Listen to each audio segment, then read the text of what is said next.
చెప్పనశక్యమైన దేవుని వరమును పొందుకున్న మనము ఆ వరాన్ని ఇతరులకు తెలియచేయుటే సువార్త ప్రకటన. పౌలు భక్తుడు 2 కొరింథీ 9:15లో చెప్పశక్యము కాని ఆయన అంటే దేవుని వరమును బట్టి అంటే యేసు ప్రభువును బట్టి స్తోత్రము అని ఈ అధ్యాయాన్ని ముగించాడు. చెప్పటానికి, వివరించటానికి, మన జ్ఞానమునకు, మన మాటలకు అందని వరమే యేసు ప్రభువారు. ఆ ప్రభు ద్వారా వచ్చునదే రక్షణ. రక్షింపబడుట అంటే యేసు ప్రభువును హృదయంలో వరముగా పొందుట. యేసు ప్రభువు ద్వారా మనము పొందు ఆశీర్వాదాలు క్లుప్తంగా: 1. పాప క్షమాపణ, నీతిమంతులుగా తీర్చబడుట. 2. నరకము నుండి తప్పించబడి పరలోక ప్రవేశ అర్హత పొందుట. 3. దేవుని జీవ గ్రంథములో పేరు లిఖించబడుట. 4. దేవుడే యేసుక్రీస్తుగా ఆత్మస్వరూపిగా మనలోనికి వచ్చుట. 5. దేవుని భద్రతలో, దేవుని కాపుదలతో, దైవ సమృద్ధితో పరలోక సైన్య సమూహ ఆవరింపును కలిగి ఈ లోకంలో జీవించుట. 6.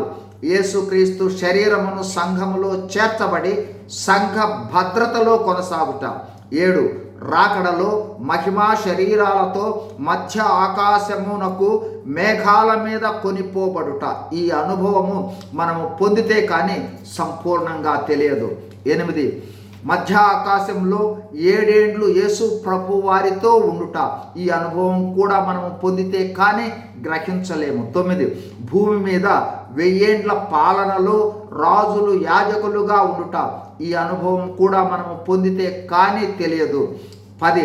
నిత్యత్వములో అక్షయము, నిర్మలము, వాడబారని స్వాస్థ్యమును పొందుట.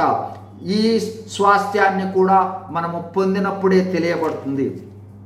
ఈ విధమైన కొన్ని ఆశీర్వాదాలు మనకు కొంత మాత్రమే తెలుసు.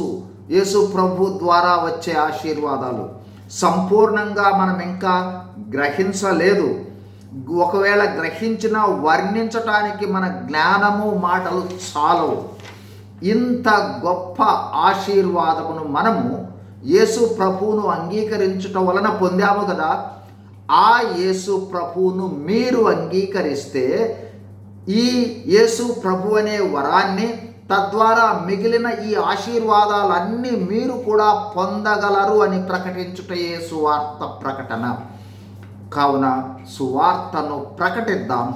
చెప్పశక్యము కాని వరమును అందరూ పొందటానికి సహాయం చేద్దాం. గాడ్